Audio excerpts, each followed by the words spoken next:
আসসালামু আলাইকুম ভাবি, ভালো আছেন? হ্যাঁ, আলহামদুলিল্লাহ। কি হয়েছে সামনে আব্বু?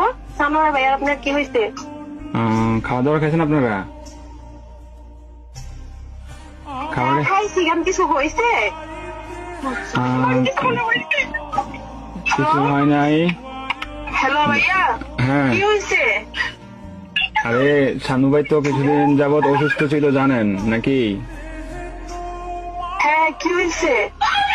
শানু ভাই অনেকদিন যাবত অসুস্থ ছিল, ট্রিটমেন্ট নিছে। ওনার লো প্রেশার ছিল, অনেক ধরনের অনেক সমস্যা ছিল। তো কালকে রাতে উনি ডিউটি থেকে আসার পরে ঘুমিয়েছিল আর কি, বুঝছেন?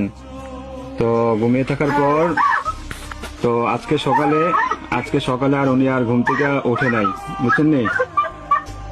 উনি আল্লাহর ডাকে সাড়া দিয়ে ওই পারে চলে গেছে, বুঝছেন নি? উনি আর বেঁচে নাই।